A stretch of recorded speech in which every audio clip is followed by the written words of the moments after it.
Welcome to serve it like Shani. ഇന്ന് ഞാൻ എത്തിയിട്ടുള്ളത് കുട്ടികൾക്ക് ഏറെ ഇഷ്ടപ്പെടുന്ന മോമോസ് ആയിട്ടാണ്. കുട്ടികൾക്ക് മാത്രമല്ല, ഇത് സ്റ്റീംഡ് സ്നാക്ക്, ആവിയിൽ വേവിച്ച പലഹാരമായതുകൊണ്ട് തന്നെ മുതിർന്നവർക്ക് ഇഷ്ടം പോലെ കഴിക്കാവുന്നതാണ്. ഇത് നമുക്ക് സ്നാക്കായിട്ടും അതുപോലെ തന്നെ നമുക്ക് രാവിലെ ബ്രേക്ക്ഫാസ്റ്റ് ആയിട്ടും കഴിക്കാൻ പറ്റിയ ഒരു അടിപൊളി ഐറ്റമാണ്. ഇത് കാണുമ്പോൾ തോന്നും നമുക്ക് ഉണ്ടാക്കാൻ ഭയങ്കര പ്രയാസമാണെന്ന്. പക്ഷെ നമുക്ക് സിമ്പിളായിട്ട് വീട്ടിൽ തന്നെ ഉണ്ടാക്കിയെടുക്കാൻ പറ്റിയൊരു പലഹാരമാണ്. പൊതുവേ ഇത് നമ്മൾ റെസ്റ്റോറൻറ്റിലൊക്കെ പോയിട്ട് കഴിക്കാറാണ് പതിവ്. ഇതിൻ്റെ കൂടെ ഒരു റെഡ് ചട്നി അവർ തരാറുണ്ട്. അപ്പോൾ ഈ ഒരു മോമോസ് ആ ഒരു റെഡ് ചട്നിയിൽ മുക്കിയിട്ടാണ് പൊതുവേ കഴിക്കാറ്. അപ്പോൾ എല്ലാവർക്കും ഇഷ്ടപ്പെടുന്ന ഒരു ഫ്ലേവറുമാണ്. ഇത് നമുക്ക് ചിക്കനിലും വെജിറ്റബിളിലും ഒക്കെ ചെയ്തെടുക്കാം. ഇന്ന് ഞാൻ ചെയ്തെടുക്കാൻ പോകുന്നത് ചിക്കനിലാണ്. അപ്പോൾ നമുക്ക് നേരെ ഇനി റെസിപ്പിയിലേക്ക് കിടന്നാലോ. അപ്പോൾ ആദ്യമായിട്ട് നമ്മൾ വലിയൊരു ബൗളിലേക്ക് ഇൻഗ്രീഡിയൻസ് ഒക്കെ ആഡ് ചെയ്ത് കൊടുക്കാം. 1 കപ്പ് ഫുള്ളായിട്ട് തന്നെ മൈദ ഇട്ട് കൊടുക്കാം. പിന്നെ ആവശ്യത്തിന് ഉപ്പ് ചേർത്ത് കൊടുക്കാം. പിന്നെ 1 tablespoon sunflower oil. Cooking ഓയിലായാലും കുഴപ്പമില്ല, പക്ഷേ വെളിച്ചെണ്ണ ആവരുത് കേട്ടോ. കുറച്ച് വെള്ളം ഒഴിച്ച് നമുക്ക് മിക്സാക്കി കൊടുക്കാം. ആദ്യം കുറച്ച് വെള്ളം ഒഴിച്ച് കൊടുത്ത് ജസ്റ്റ് നമ്മളൊന്ന് മിക്സാക്കി എടുത്തതിന് ശേഷം വീണ്ടും കുറച്ച് വെള്ളം ഒഴിക്കുക, വീണ്ടും മിക്സാക്കി കൊടുക്കുക. വീണ്ടും നമുക്ക് ആവശ്യത്തിന് വെള്ളം വേണമെങ്കിൽ വീണ്ടും കുറച്ച് ഒഴിച്ച് കൊടുക്കുക, നന്നായിട്ട് യോജിപ്പിച്ച് കൊടുക്കുക. എന്നിട്ട് നല്ല സോഫ്റ്റ് ആയിട്ടുള്ള നമുക്കൊരു ഡോ കിട്ടണം. അപ്പോൾ അതിന് വേണ്ടിയിട്ട് എത്രത്തോളം നമുക്ക് മാക്സിമം കുഴക്കാൻ പറ്റുമോ അപ്പോൾ അങ്ങനെയൊക്കെ കുഴച്ചെടുക്കുക. മാവ് ഡ്രൈ ആണെന്ന് തോന്നുകയാണെങ്കിൽ കുറച്ച് എണ്ണയോ അല്ലെങ്കിൽ കുറച്ച് വെള്ളമോ ഒന്ന് ജസ്റ്റ് തടവി കൊടുത്തിട്ട് വീണ്ടും നന്നായിട്ട് ഒന്നുകൂടെ കുഴച്ചെടുക്കാം. അപ്പോൾ ഇതേ കണ്ടില്ലേ, എനിക്ക് നല്ല സോഫ്റ്റ് ആയിട്ടുള്ള മാവ് കിട്ടിയിട്ടുണ്ട്. ഇനി നമുക്കിതൊരു 2 മണിക്കൂറെങ്കിലും റെസ്റ്റ് ചെയ്യാൻ വെക്കണം. അപ്പോൾ അതിന് വേണ്ടിയിട്ട് കാറ്റ് കയറാണ്ടിരിക്കാൻ വേണ്ടിയിട്ട് നമ്മൾ ഒരു ക്ലിങ് ഫിലിം കൊണ്ട് നന്നായിട്ടൊന്ന് കവർ ചെയ്ത് കൊടുക്കാം. ഇനി ക്ലിങ് ഫിലിം ഇല്ലയെന്ന് വെച്ചിട്ട് കുഴപ്പമില്ല, നമ്മളൊരു അടച്ചുറപ്പില്ല നല്ലൊരു അടപ്പിട്ട് കൊടുത്താൽ മതി കേട്ടോ. അപ്പോൾ ആ നേരം കൊണ്ട് നമുക്ക് ഫില്ലിങ് തയ്യാറാക്കാം. അപ്പോൾ അതിന് വേണ്ടിയിട്ട് ഒരു 300 ഗ്രാം ചിക്കൻ ബ്രസ്റ്റാണ് ഞാൻ എടുത്തിട്ടുള്ളത്. അപ്പോൾ അത് നന്നായിട്ടൊന്ന് മിൻസ് ചെയ്തെടുക്കണം, ചതച്ചെടുത്താൽ മതി ഗ്രൈൻഡറിൽ.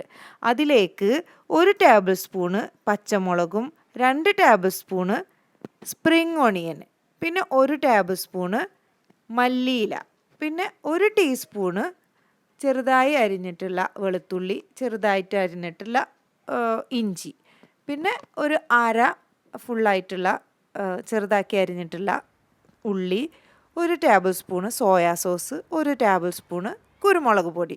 അങ്ങനെ എല്ലാതും ഇട്ട് കൊടുക്കുക. ആവശ്യത്തിന് ഉപ്പ് ഇട്ട് കൊടുക്കുക. എന്നിട്ട് നന്നായിട്ട് നമ്മൾ കൈകൊണ്ട് യോജിപ്പിച്ച് കൊടുക്കുക. ഇനി അതിലേക്ക് 1 ടേബിൾ സ്പൂണ് സൺഫ്ലവർ ഓയിൽ ഒഴിച്ചു കൊടുക്കുക. എന്നിട്ട് വീണ്ടും നന്നായിട്ട് കൈകൊണ്ട് ഒന്നും കൂടെ യോജിപ്പിച്ച് മിക്സാക്കി കൊടുക്കുക. ആ എരിവും പുളിയും ഒക്കെ ഒന്ന് നന്നായിട്ട് യോജിച്ച് വരട്ടെ. അതിനുശേഷം നമ്മൾ നേരത്തെ 2 മണിക്കൂർ മാറ്റി വെച്ചില്ലേ ആ മൈദമാവ്, ആ മാവ് എടുത്തിട്ട് നമ്മൾ കുറച്ചായിട്ട്, അത് നല്ല സോഫ്റ്റായിട്ട് കിട്ടിയിട്ടുണ്ട് കേട്ടോ. 2 മണിക്കൂർ കൊണ്ട് നല്ല സോഫ്റ്റായി കിട്ടും. നമ്മൾ ആ ഒരു കുഴക്കൽ കറക്റ്റ് ആണെങ്കിൽ നമുക്ക് ആ മാവ് കറക്റ്റായിട്ട് തന്നെ സോഫ്റ്റായിട്ട് കിട്ടും. അതിനുശേഷം ആ മാവിൽ നിന്ന് നമുക്ക് ചെറിയ ബോൾസ് ആക്കാൻ വേണ്ടിയിട്ട് കുറച്ച് മാവ് എടുത്തിട്ട് നമ്മൾ പത്തിരിക്കൊക്കെ മാറ്റി വെക്കില്ല, അപ്പോൾ അതുപോലെ ചെറുതാക്കിയിട്ട് ഇങ്ങനെ ചെറിയ ബോൾസ് ആക്കിയിട്ട് മാറ്റി വെക്കാം. അതിനുശേഷം ചപ്പാത്തി റോളർ എടുത്തിട്ട് നമുക്ക് കുറച്ച് പൊടി തൂകി കൊടുക്കാം. അത് അരിപ്പൊടി ആയാലും കുഴപ്പമില്ല കേട്ടോ. നമുക്ക് പെട്ടെന്ന് കിട്ടണമെങ്കിൽ എളുപ്പത്തിൽ അരിപ്പൊടിയാണ് നല്ലത്. അപ്പോൾ കുറച്ച് അരിപ്പൊടി അല്ലെങ്കിൽ മൈദപ്പൊടി എന്തെങ്കിലും വിതറി കൊടുത്തിട്ട് നമ്മൾ ഓരോ ബോൾസ് എടുത്തിട്ട് നന്നായിട്ട് നമ്മൾ ചപ്പാത്തിക്കൊക്കെ പരത്തൂല്ലേ, അപ്പോൾ അതുപോലെ ഒന്ന് തിന്നായിട്ട് പരത്തണം കേട്ടോ. തിക്കായി പോവരുതേ. അപ്പോൾ തിന്നായിട്ട് വരുന്ന രീതിയിൽ നമുക്ക് പരത്തിയെടുക്കാം. ഏകദേശം നമ്മൾ പറയുകയാണെങ്കിൽ ഒരു പപ്പടത്തിൻ്റെ വലുപ്പത്തിൽ പരത്തിയെടുക്കുക. എന്നിട്ട് നമ്മൾ സെൻറ്ററിൽ നേരത്തെ തയ്യാറാക്കി വെച്ചിട്ടുള്ള ഫില്ലിങ് ചിക്കൻ്റെ പച്ചയോട് കൂടെ തന്നെ ആഡ് ചെയ്ത് കൊടുത്തിട്ട് നമ്മൾ ഒരു ഭാഗം അങ്ങോട്ട് തിരിച്ച് കൊടുത്ത് ആ സൈഡ് നമ്മൾ ഫോൾഡ് ചെയ്ത് കൊടുക്കുക. നമ്മൾ ഈ സാരിക്കൊക്കെ ഞുറിയെടുക്കുന്ന പോലെ ഫോൾഡ് ചെയ്ത് കൊടുത്താൽ നമ്മുടെ സംഭവം റെഡി. കണ്ടോ, ഇതുപോലെ. നമ്മൾ പൂവടയൊക്കെ ഉണ്ടാക്കുമല്ലോ ആ ഒരു ഷേപ്പിൽ. അപ്പോൾ എല്ലാ ബോൾസും നമുക്കിങ്ങനെ റോൾ ചെയ്തെടുത്ത് പരത്തി ഇതുപോലെ നമുക്ക് ഫോൾഡ് ചെയ്ത് കൊടുത്ത് ആ ഒരു ഞൊറി എടുക്കുന്ന പോലെയൊക്കെ ചെയ്ത് കൊടുത്താൽ നമ്മുടെ മോമോസ് റെഡി. ഇനി നമുക്കത് സ്റ്റീം ചെയ്തെടുക്കേണ്ട പണിയേ ഉള്ളൂ. ഈ ഒരു എന്താ പറയുക, ഈ ഒരു പ്രോസസ്സിങ് മാത്രമാണ് ഇതിന് കുറച്ച് ബുദ്ധിമുട്ടായിട്ടുള്ളത്. അത് കൈകൊണ്ട് തന്നെ പെട്ടെന്ന് തന്നെ നമുക്ക് ചെയ്തെടുക്കാൻ പറ്റിയതുമാണ്. അപ്പോൾ സ്റ്റീം ചെയ്യാൻ വേണ്ടിയിട്ട് സ്റ്റീമർ ഇതേ ചൂടായി വരുന്നുണ്ട്. അപ്പോൾ നമുക്ക് ഈ മോമോസ് ആയി വരുമ്പോൾ പെട്ടെന്ന് തന്നെ വിട്ട് കിട്ടാൻ വേണ്ടിയിട്ട് കുറച്ച് ഓയിൽ കൊണ്ട് ബ്രഷ് ചെയ്ത് കൊടുക്കുന്നുണ്ട് കേട്ടോ. എന്നിട്ട് നമ്മൾ തയ്യാറാക്കി വെച്ചിട്ടുള്ള ഓരോ മോമോസും ഇട്ട് കൊടുക്കുക. ഇനി ഒന്നിന് മേലെ ഒന്നായിട്ട് ഇട്ട് കൊടുക്കരുത് കേട്ടോ. അപ്പോൾ അത് നമുക്ക് ആ മുകളിൽ വരുന്നതൊന്നും വെന്ത് കിട്ടില്ല. അപ്പോൾ ഓരോ സെക്ഷനാക്കി തന്നെ നമുക്ക് ചെയ്യാവുന്നതാണ്. അടച്ചു വെച്ചിട്ട് ഒരു 15 മിനിറ്റ് വേവിച്ചെടുത്താൽ നമ്മുടെ 15 to 20, ചില ചിക്കൻ്റെ ഒരു വേവിനനുസരിച്ചിട്ടായിരിക്കും. നമ്മുടെ ഇവിടെ ആക്ച്വലി ഒരു 15 മിനിറ്റ് എടുത്തിട്ടുള്ളൂ. ചിലവർക്ക് ചിക്കൻ ചിലപ്പോൾ ഹാർഡായി പോയാൽ അതൊരു 20 മിനിറ്റ് എടുക്കാവുന്നതാണ്. അപ്പോൾ 15 to 20 മിനിറ്റിൻ്റെ ഉള്ളിൽ സംഭവം റെഡിയാവും. അപ്പോൾ ദേ നമ്മുടെ മോമോസ് റെഡി. ഇനി ഇതുപോലെ തന്നെ നമ്മൾ നേരത്തെ തയ്യാറാക്കി വെച്ചിട്ടുള്ള ഓരോ മോമോസും ഇങ്ങനെ സ്റ്റീം ചെയ്തെടുത്താൽ മതി. അപ്പം ഇനി നമുക്ക് റെസ്റ്റോറൻറ്റിൽ പോയിട്ടൊന്നും കഴിക്കേണ്ട ആവശ്യമില്ല. നമുക്ക് നമ്മുടെ വീട്ടിൽ തന്നെ ഉണ്ടാക്കിയിട്ട് കഴിക്കാം. എല്ലാവർക്കും ഇഷ്ടപ്പെടുന്ന ഒരു ഐറ്റമാണ്.